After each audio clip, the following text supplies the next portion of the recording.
But sometimes these headwinds come at you in the environment that you're in, right? You have no control over them. You have no control over the fact that technology is probably completely upending and turning around everything that's going on in your industry, right? Who would have ever thought of Trivago or Airbnb or any of this stuff, 10 years ago? I know I wouldn't have. And so change can also come in the form of the environment around you. And how do you actually adapt to that? So, quick question. How many of you, raise your hands, have ever seen the United States Navy Blue Angels fly? Yes? Oh, yes, yes. Well, congratulations, you saw the second best aerial demonstration team in the world. Because the real question is, how many of you have ever seen the United States Air Force Thunderbirds fly? There we go. There we go. So one of the things that I also nurtured, a dream that I also nurtured along the way, was to become an Air Force Thunderbird. Now, you got to understand. See, I started flying fighters, graduated in 1997. I've been in 3 operational F-15E squadrons. By now, I'm F-15E mission commander, instructor pilot, the highest level of being able to train people that you can get, been in combat. And they hadn't had a woman Thunderbird pilot yet. Not because I think there was anything necessarily nefarious about it. It's that you had to have a certain number of hours as a fighter pilot to even be qualified to apply. And as I said, I was one of the first women to do that. So it was purely a timing thing. It had nothing to do with them trying to keep women from applying. But I have to say, when I was in my F-15E squadron in England and I started throwing this idea out there, here it was again. Cultural change. Cultural change is hard, right? Hey, you guys. My call sign's Fifi, by the way. That's a story for another time, but you're welcome to call me Fifi. Fifi, what do you mean you want to be a Thunderbird, Well, I was just thinking, yeah, you're right. Yeah, maybe I shouldn't apply, right? Fifi, they haven't had a woman yet. Yeah, you're right, yeah. So I woke up one night, it was 2:30 in the morning, and I kept thinking over and over that I need to apply to do this. It was in my stomach, it was in my soul. It was something I had to try to do. I couldn't sleep. I woke my husband up, and I said, okay, I'm really thinking of putting my hat in the ring. I'm qualified. I met here's what the qualifications are in the email. There's my application, letters of recommendation, my hours. I can do this. I said, but people said they haven't had a woman Thunderbird pilot yet. Do you think I would be a good one? And my husband's 2:30 in the morning, he's like, he's back there, by the way. Of course you'd be a great Thunderbird pilot. Just go to bed. And I remember him taking a pillow and putting it down on my head and going back to sleep. So the next day, I set myself out. I'm determined to do this. I'm determined to put in my application. I know they haven't had a woman Thunderbird pilot yet, but why not me? Why not me? I am perfectly qualified to do this.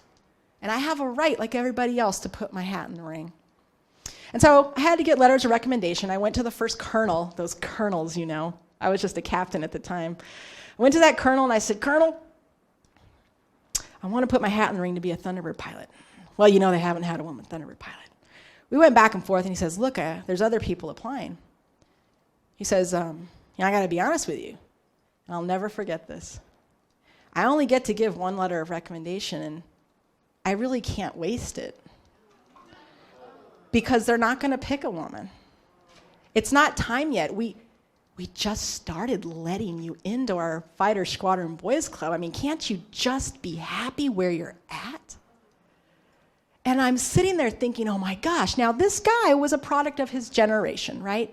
Cultural change is hard for everyone. It was hard to be on the receiving end of that. But equally, it was hard for some of these gentlemen who were much older at the time to accept that their Air Force even had women fighter pilots. Who was I to put my name in the hat for something so elite and prestigious? So head held low. I went over to, like most fighter pilots do on a Friday night, we went over to the bar, right? That's what we used to do. We'd have a few beers together, and the wing commander was there, and he was a brigadier general. So this guy is higher up there, and he starts talking to me. I had given like a ride, an orientation flight to somebody, and I think he was being polite and, talking to me. And all of a sudden, my squadron commander comes over, and he's like, hey, General, did you know that Fifi here wants to be a Thunderbird? And I'm like, oh, no, I'm not, no, never mind.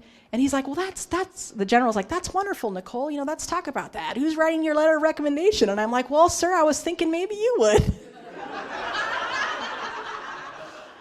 He says, He says, well, his name is General Mark Matthews, by the way, and he's a mentor to my day. In fact, he's who pinned on my colonel's rank when I pinned on colonel, along with the First Lady of the United States and my husband. That was a primo promotion ceremony.